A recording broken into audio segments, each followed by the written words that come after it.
High school का जो math है और हाई स्कूल का जो विज्ञान है, ये अनिवार्य रूप से हर बच्चे को पढ़ना ही पड़ेगा। और एक तरह से बहुत कठिन नहीं है, बड़ा ही सरल और सिंपल बनाया गया है। हाँ, यदि हम इन्हें स्टेप स्टेप नहीं पढ़ते हैं, एक लगातार नहीं पढ़ेंगे, तब हमें थोड़ी सी दिक्कत हो जाएगी।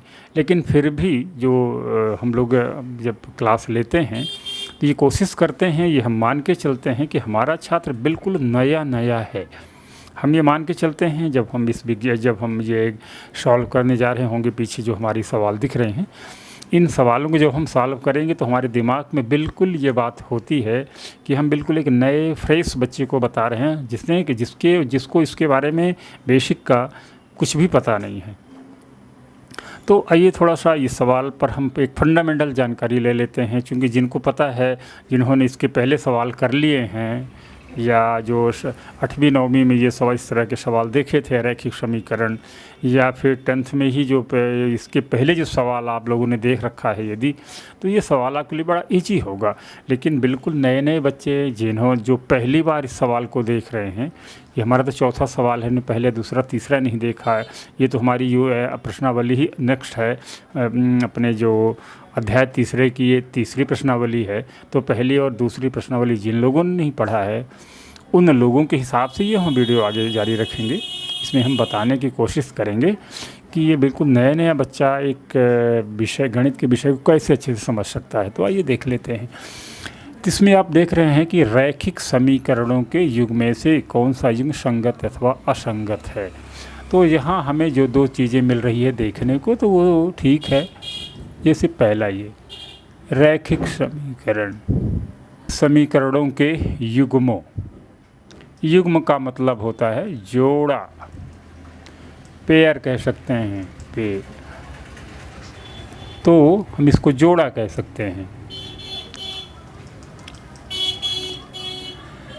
अब अगला जो सबसे ख़ास चीज़ है, हमें ये देखना है कि हमारा जो ये कहता है कि जो हमारा समीकरण के युग्म हैं, तो आइए देख लेते हैं। ये हमारा पहला समीकरण कहता है कि निम्नलिखित रैखिक समीकरणों के युग्मों।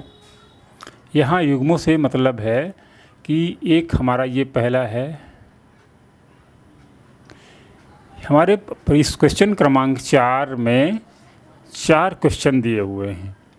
क्रमांक 4 है और ये बता रहा है कि हमें क्या करना है कि जो हमने पेयर में युग्म दे रखा है, ये दूसरा ये, एक ये और एक ये, तीसरे सवाल का एक ये और एक ये, इस तरह से पेयर बना हुआ है। पेयर का मतलब ये है कि इस समीकरण का जोड़ा ये है, पहला समीकरण। दूसरा क्वेश्चन, इसका जोड़ा ये है। तीसरे क्वेश्चन का इसका जोड़ा जो है ये है। और चौथे क्वेश्चन का जो जोड़ा है, तो ये कह रहा है कि हमने आपको दो समीकरणों को पेयर दे रखे हैं। ये सवाल कहता है कि हम आपको दो समीकरणों के जोड़े दे रखे हैं। उन जोड़ों को आपस में हमें देख करके आपस में रिलेशन बनाना है, बताना है कि ये समीकरण आपस में संगत हैं या असंगत हैं, है ना। जैसे हमारा ये देखें, अब यदि आप ये क्वेश्चन है, ये हमारे क्वेश्चन है, x खराब हो गया, एक जोड़ा ये है, x plus Y is equal to 5, 2x plus 2y is equal to 10। तो ये कहता है कि हमारा ये क्वेश्चन क्रमांक 1 था, इसमें हमने दो समीकरणों के जोड़े दिए हैं आपको। इन दोनों जोड़ों को आपस में देखना है, ये जोड़े आपस में कैसे हैं, संगत या असंगत। हमें ये बताना है इनको आपस में देख करके कि ये समीकरण संगत हैं या कि असंगत हैं। तो इस तरह के हमारे एक नहीं कई सवाल हैं। ये दूसरा सवाल एक ही, ये हमारा क्वेश्चन क्रमांक 4 हो गया। ये क्वेश्चन क्रमांक हमारा 4 है और इस 4 के अंदर जो है फिर से 4 दे दिए हैं। ये 4 क्वेश्चन है। इन हर चारों क्वेश्चनों में 2-2 समीकरणों के पेयर दिया हुआ है। जैसे एक का पेयर ये है, दूसरे का पेयर ये, दूसरा पेयर ये है, कट गया थोड़ा सा, ऊपर चल भाई। तीसरे का पेयर, ये तीसरे वाले समीकरण का ये पेयर है, ये पेयर है।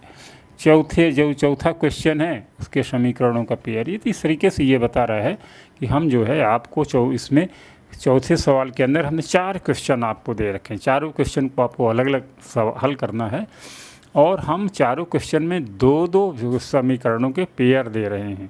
तो मतलब कहने का हमारे ये कि जो आपका ये वाला क्वेश्चन है, ये वाला क्वेश्चन, ये अपने आप में कंप्लीट क्वेश्चन है। इसका नीचे वालों से कोई रिलेशन नहीं है, हम इसको अलग हल करेंगे। हम कहने का मतलब ये कि हमारा क्वेश्चन क्रमांक 1 अलग चीज़ है, ये 2 समीकरण है। फिर हमारा क्वेश्चन नंबर 2 है, उसके भी अपने ये 2 समीकरण हैं। फिर ये हमारा क्वेश्चन क्रमांक 3 है, जिनके ये 3 इनको हल करेंगे। फिर चौथे को हल करके देखेंगे। ये 4 अलग अलग हमारे क्वेश्चन हैं, इनका आपस में कोई रिलेशन नहीं है। हम आगे देख लेते हैं पहले वाले को। तो आगे अब हम देखते हैं पहले वाले क्वेश्चन को, इस पेयर को। ये 2 समीकरणों का जोड़ा है। अब इसको हमें देख लेना है कि ये हमें ये बताना है देख करके,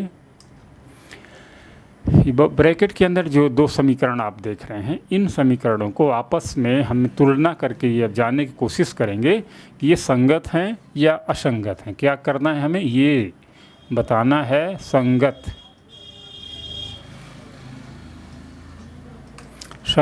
या असंगत। यहाँ संगत और असंगत से मतलब है, यहाँ संगत और असंगत से मतलब है आपका कि हमें ये बताना, जब संगत और असंगत की बात आती है तो आपको समझना चाहिए कि हमें इन समीकरणों के जो अचर राशियां हैं उनकी आपस में तुलना करनी है। अचर राशि तो हम अच्छे से बता चुके हैं इसके पहले वाले समीकरणों में, लेकिन फिर भी एक बार समझ लेते हैं कि हमें करना क्या है। थोड़ा सा हम आपको फार्मूला याद दिला दें तो आपको कुछ याद आने लगे। इसका फार्मूला है A1 अपान, गलती हो गई, A1 अपान A2, B1 अपान V2 और C1 अपान C2। ये 3 चीज़ें हैं हर समीकरण में ABC। ये समीकरण जो आप देख रहे हैं, कोई भी समीकरण देख रहे हैं, जैसे इनमें सब में 3-3 हैं। यदि हम इसके देखिएगा तो ये समीकरण A, B और C, A, B, C हमारे पहले वाले समीकरण के अचर हैं और A2, V2 और C2 ये हमारे दूसरे वाले समीकरण के अचर हैं। तो इनको अच्छे से पहले देख लेते हैं और इनको हम हल करते हैं। देखिएगा, हमें केवल और केवल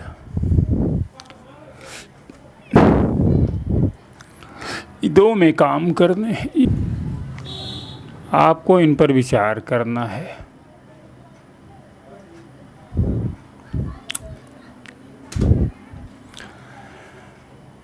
अब जो है इन 2 समीकरणों को हम बाहर लिख लिए हैं, जिससे आपको तो इस समीकरण में इसमें x का गुणांक कुछ भी नहीं है तो 1 मान लेंगे। इस y में इसका गुणांक कुछ भी नहीं है तो इसको 1 मान लेंगे। यहाँ 2 है, यहाँ 2 है, यहाँ 10 है। तो आपको पता होना चाहिए कि जो ये x का हमारा जो गुणांक है, पहले समीकरण का x का गुणांक है, इसको हम लिखेंगे A1। पहले समीकरण का जो दूसरा गुणांक यानी y से जो लगा हुआ है उसको हम बोलेंगे B1। और ये तीसरा जो शुद्ध हमारा जो अचर है इसको हम बोलेंगे C1। हमारा जो पहला समीकरण, हमारे 2 समीकरणों के पेयर पर हम पढ़ेंगे, तो जो ये पहले समीकरण का जो हमारा जो पहला वाला समीकरण है तो उसका जो x का गुणांक A1, y का गुणांक, अब चूँकि है ही नहीं इसमें कुछ तो हम इसको 1 कहेंगे। y में कोई गुणांक नहीं था, हम 1 मान लिया। 5 ये, और ये हमारा C जो है, ये हमारा जो तीसरा गुणांक है वो हमारा C है ना। तो x का जो पहला गुणांक है जो 1 है उसका वो है A1, बाई का जो गुणांक जो कि 1 है, चूँकि कोई था नहीं तो हमने 1 मान लिया, वो होगा B1। और ये जो C है, C तो इसमें शुद्ध अचर है, इसमें कोई भी शुद्ध अचर है, इसमें कोई चर नहीं जुड़ा हुआ है। ये हमारा जो पांचवा है ये C1 है। इसी तरीके से जो दूसरा वाला समीकरण होगा हमारा, दूसरे समीकरण में जो हमारा x का गुणांक होगा यानी 2, ये हमारा होगा A2। और जो y का गुणांक 2 है जो यहाँ लिखा, ये होगा हमारा B2। और ये हमारा शुद्ध C है, C2। तो इस तरीके से आपको ये बिल्कुल पता चल गया होगा कि A1 B1 C1 या A2 B2 C2 क्या है। ये हमारे पहले वाले समीकरण x और y के गुणांक a और b, दूसरे वाला समीकरण के x और y के गुणांक क्रमशः a1 और b2 हैं। और ये जो हमारी ये शुद्ध अचर राशि है वो हमारी c है, इसमें c 5 है और इसमें हमारा c 10 है। तो ये तो बड़ा सिंपल सा है, हमें A1 C1 A1 B1 B2 मिल गया और इस समीकरण से हमने समझ लिया हर चीज़ को। अब जो है हम देखते हैं वो हमारे यदि जब भी सवाल आप हल करते हैं और ये बात करता है संगत होने की या असंगत होने की, तब हमें याद आते हैं हमारे गणित के 3 नियम हैं। वो क्या हैं देख लेते हैं। अब हर समीकरण में यही समीकरण हमारे जितने भी 4 या इस अध्याय में इस एक्सरसाइज में जितने भी क्वेश्चन होंगे सब A1 B1 B2 पर ही आधारित होंगे। तो आपको ये नहीं गणित जब का कोई सवाल आप हल कर रहे हो, तो यदि आप गणित के 20 सवाल हल करते हैं किसी अध्याय के या किसी एक्सरसाइज के, किसी प्रश्नावली के, यदि आप 20 क्वेश्चन सॉल्व कर रहे होंगे तो आपके दिमाग में ये नहीं होना चाहिए कि हम 20 क्वेश्चन करने जा रहे हैं। दूसरे सब्जेक्ट में 20 चीज़ें 20 तरह की हो सकती हैं, लेकिन गणित में 20 चीज़ एक ही तरह की हैं, थोड़ा सा फ़र्क है। यानी आप कह सकते हैं कि जब आप 1 2 3 4 करके 20 सवाल हल कर रहे होते हैं किसी एक ही अध्याय के, तो आप एक ही क्वेश्चन को अलग अलग तरीके से पढ़ रहे होते हैं। इसलिए गणित इतना इजी हो जाती है कि जैसे जैसे हम पहला क्वेश्चन पढ़ते हैं हमें ट्रबल जाता है, फिर दूसरा, तीसरा, चौथा, पाँचवा जब हम 10-15 सवाल एक ही यूनिट के कर लेते हैं तो सब कुछ क्लियर हो जाता, पढ़ना रटना नहीं पड़ता, सब समझ में आ जाता है। तो हम एक ही क्वेश्चन को बार बार रिपीट किया। अभी हमने आपको 4 क्वेश्चन दिखाए थे जिसके अंदर ढके हुए, चूँकि बड़ी हमने बड़ा कर दिया तो पीछे दब गया है वो क्वेश्चन। तो चारों क्वेश्चन में एक ही फार्मूले से एक ही तरह सॉल्व होंगे, तो डरने की बात क्या है। ठीक है, एक बार में किसी को समझ में नहीं आता, लेकिन कुछ न कुछ तो दिमाग में चला ही जाता है। फिर दूसरी बार कुछ %, तीसरी बार जब हम 4-6 सवाल तरीके से देख लेते हैं तो किसी भी समस्या का 90% मामला तुम्हारे दिमाग में आ ही जाता है। और 2-4 सवाल और कर लेते हैं तो 100% क्लियर हो जाता है। फिर आप उस सब्जेक्ट में यानी उस सब्जेक्ट में माहिर हो जाते हैं। तो इसमें यदि आप इस तरह के जितने भी सवाल ये दिख रहा है, एक आयताकार बाग जिसकी लंबाई 4 सेंटीमीटर या रैखिक समीकरण 2x + 3y - 8 = 0, ये जो भी है, इससे जितने भी क्वेश्चन होंगे सब एक ही फार्मूले पर आधारित होंगे। A1/A2 बराबर B1/B2 बराबर C1/C2 क्या कहता है, बाकी कुछ भी नहीं। तो यदि आपको इस तरह का कोई सवाल आता है संगत और असंगत से जुड़ा, तो आप सीधे सीधे समझ लो, जल्दी से ढूंढो कि इस समीकरण में हमारा A1 B1 या C1 क्या है, और फिर पता करो A2 B2 या C2 क्या है। अब इस सबों को आपस में डिवाइड कर दो। डिवाइड करने का मतलब कि A1 बार B लिख जाता है गलती से, A1/A2, फिर B1/V2, फिर C1/C2। कोई भी सवाल होगा, प्रश्नावली 3 का कोई भी सवाल होगा, सबों के लिए एक ही दवाई है, एक मर्ज, हर मर्ज की अनेक दवा का एक मर्ज, सब में एक ही फार्मूला चलना है। तो हमें ये समझना है किसी भी समीकरण A1 A2 B1 B2 C1 C2 क्या है, हम 2 मिनट में निकाल लेंगे। अब क्या करना है, मिलाना है हमें कि A1 A2 और B1 B2 में क्या रिलेशन है। यदि A1 अब A1 A2 अब ये इतना सब कुछ हम समझ चुके हैं, तो एक नया पेज ले लेते हैं। नए पेज में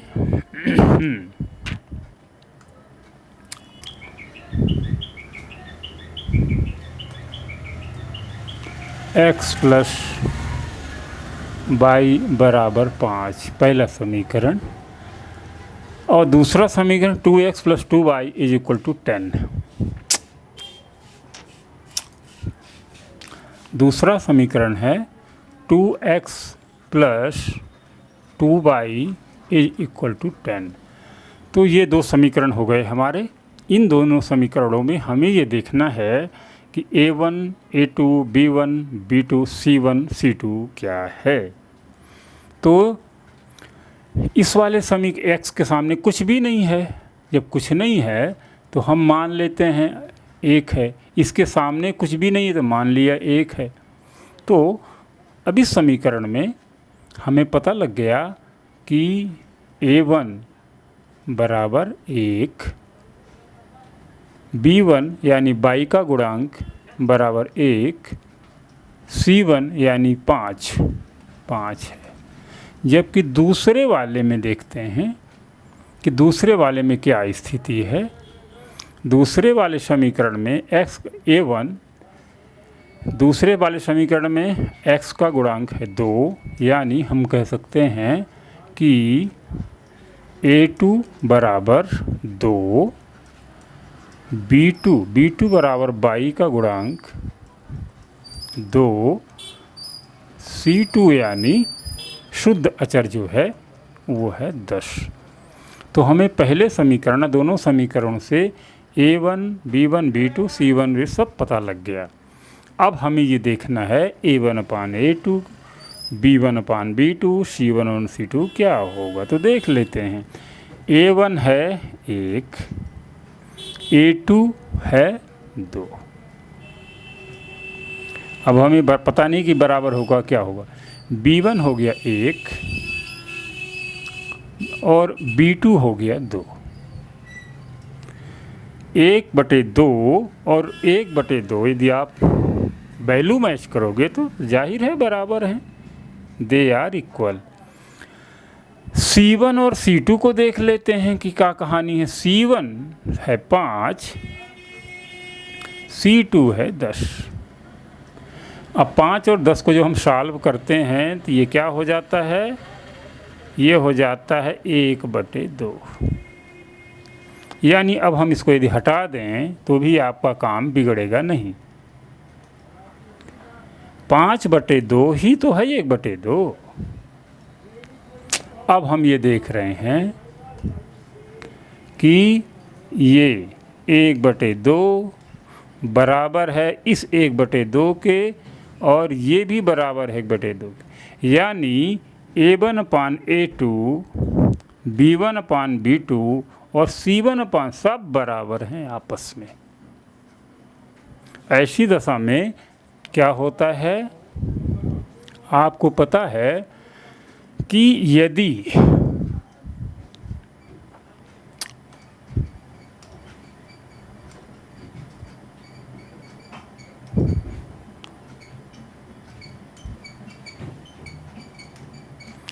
अब आपको संगत और असंगत का जो फार्मूला है उसको आपको याद करना है। वो तो याद ही करना पड़ेगा। 3 नियम हैं, 3 नियम हैं। पहला नियम ये है कि यदि A1 अपान A2 बराबर हो B1 अपान V2 और ये बराबर हो C1 अपान C2, यदि A1 अपान A2, B1 अपान सब बराबर होते हैं तो क्या होता है, तब क्या होता है जब हम कोई लाइन खींचते हैं तो हमारी पहले समीकरण की लाइन ये, तो दूसरे समीकरण की भी लाइन उसके ऊपर हम तो सीधे खींच नहीं पा रहे हैं, टेढ़ी लाइन खींच पा रहे हैं।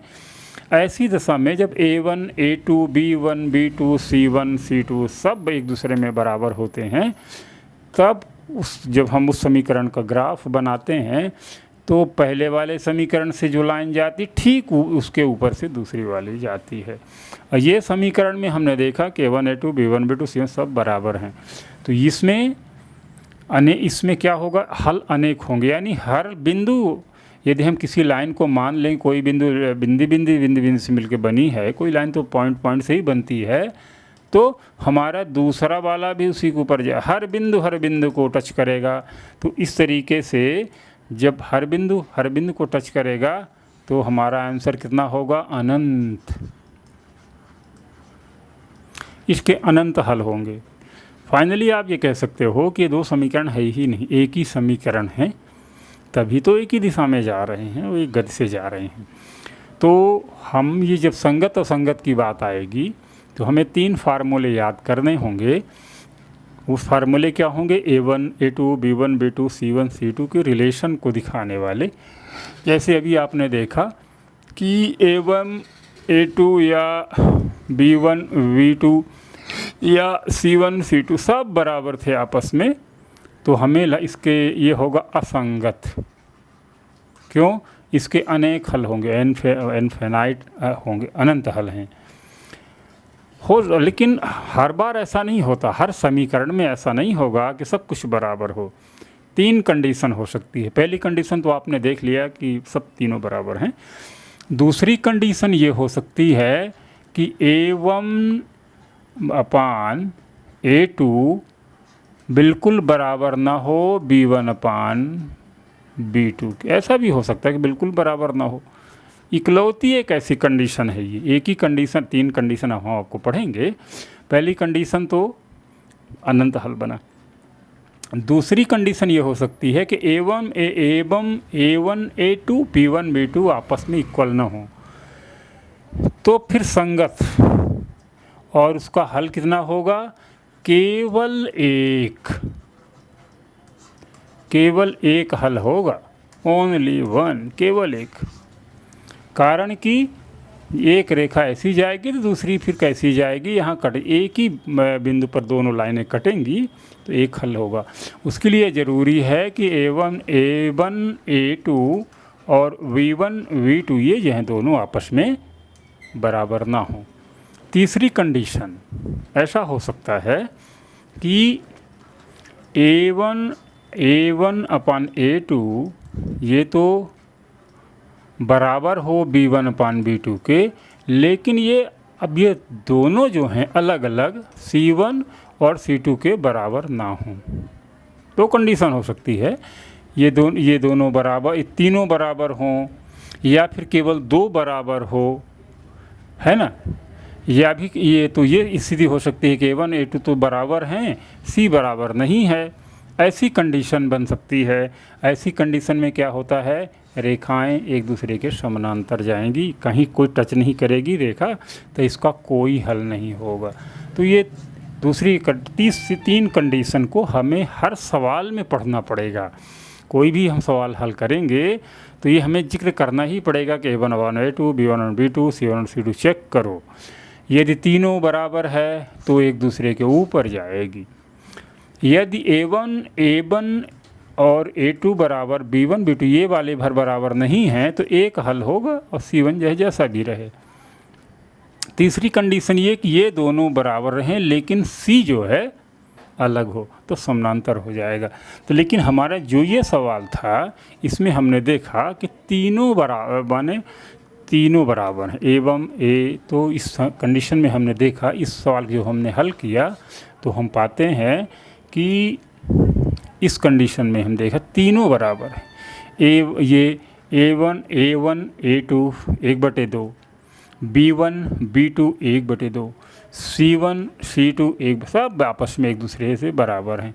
तो जब कोई भी वो हमारे एक दूसरे के बराबर होते हैं तो उस दशा में क्या होता है, जब बराबर होते हैं तब पूरी एक लाइन जो जाती है दूसरी लाइन ठीक उसके ऊपर जाती है, तो हम इसको कहते हैं कि ये रिजल्ट जो है असंगत है। इसलिए, और इसके हल क्या होंगे, अनेक हल होंगे। ये कंडीशन हो सकती है। तो आपको पहली कंडीशन क्या हो सकती है, A1 A2 बराबर B1 B2 और ये बराबर हो C1 C2। तो इसमें हम कहेंगे अनेक हल। दूसरी कंडीशन क्या हो सकती है, A1/A2 ये बराबर हो B1/B2 के, लेकिन C1 और C2 अलग हो, तब फिर समानांतर और होगा कोई हल नहीं, निल, कोई हल नहीं। तीसरी कंडीशन हो, यदि ये दोनों A1 A2 B1 B2 बराबर थे, A1 A2 B1 B2 बराबर थे, तब अनेक हल या कोई हल नहीं। पर इकलौती एक कंडीशन ऐसी है, अब तो हमारे लिए लिखने के लिए जगह ही नहीं रही, तो हम एक नए पेज में जा रहे हैं, तो नए पेज में बनाना पड़ेगा इसको। तो चल भाग गया भाई। तो एक कंडीशन यदि बने A1 A2 can not equal to B1 B2 और C1 चाहे जैसा भी रहे, बराबर रहे या बराबर ना रहे, उससे कोई फ़र्क नहीं पड़ता। यदि A1 A2 B1 B2 बराबर नहीं है तो इसका इकलौता हल होगा। तो हम ढेर सारे सवाल पढ़ते जाएंगे, और पढ़ने का मतलब केवल ये है कि आपको रिवीजन होता जाए और हर आपको ये हमारी प्रश्न सॉल्व करने की प्रक्रिया आपको याद हो जाए। सभी क्वेश्चन में सेम चीज़ रिपीट होना है। सबों में हमें 2-2 पेयर देगा, और उन 2-2 पेयरों में हम देख लेंगे कि A1 A2 क्या है, B1 B2 क्या है, C1 C2 क्या है। फिर इनको आपस में हम इनका अनुपात निकाल के देखेंगे, इनको एक दूसरे से डिवाइड करेंगे, A1/A2 B1 B2 C1 करके देखेंगे। यदि शुरू के दो आपस में नहीं मिलते, A1 A2 B1 B2 आपस में नहीं मिलता, एक हल होगा। पर यदि A1 A2 B1 B2 ये सब बराबर हैं लेकिन C डिफरेंट है, तो समानांतर चली जाएगी। और यदि तीन को तीनों बराबर जा रहे हैं तो एक दूसरे के ऊपर जाएगी। तो यदि संगत और असंगत की बात करता है, तो संगत होने की एक ही कंडीशन है कि A1/A2 does not equal to B1/B2। A1 A2 B1 B2 दोनों कंडीशन में बराबर, यदि बराबर की दोनों बराबर हैं तो असंगत। संगत और संगत का यदि फार्मूला हम देखें तो A1 A2 B1 B2 यदि बराबर हैं, C चाहे जो भी हो, तो असंगत। और यदि यही बराबर नहीं है तो संगत। यदि संगत हमें बताने के लिए A1 ये देखना पड़ेगा कि दोनों समान हैं कि नहीं। और हमारा सवाल आगे ये कहता है कि यदि ये संगत हैं, यदि ये संगत हैं, हर कंडीशन में नहीं, यदि ये संगत हैं तो आपको क्या करना है, तब इनका ग्राफ बनाना है। यदि ये संगत नहीं है तो ग्राफ नहीं बनाना है। यदि देख लेते हैं, यहाँ लिखा हुआ है, यदि संगत हैं, यदि संगत हैं तो ग्राफीय विधि से हल कीजिए। तो हम देख लेते हैं, हमारा ये सवाल जो था वो असंगत था। हालांकि हम इसको ग्राफ बना सकते हैं, लेकिन वो ग्राफ नहीं चाहता है। वो यदि हमारा संगत है तो करना है, असंगत है तो ग्राफ नहीं बनाने हैं। तो यदि संगत है तो ग्राफी विधि से हल कीजिए, तो संगत तो है ही नहीं, तो ग्राफी विधि से हल करने का सवाल ही नहीं पैदा होता। यदि ये सवाल होता तो हम हल करते फिर। अच्छा, तो इस तरीके से अब हम अगला सवाल देखते हैं कि अगला सवाल क्या है।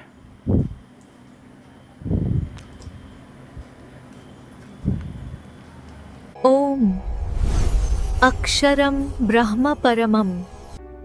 हाई स्कूल क्लासरूम की निशुल्क ऑनलाइन क्लास YouTube पर लॉगिन करें और पाएं सभी विषयों का सलूशन। अब हाई स्कूल की पढ़ाई होगी आसान, होगी सभी विषयों की घर बैठे। YouTube पर मुफ्त शिक्षा का लाभ उठाएं। हमारे प्रबंधक यादवेंद्र तिवारी के आज ही सब्सक्राइब करें हाई स्कूल क्लास।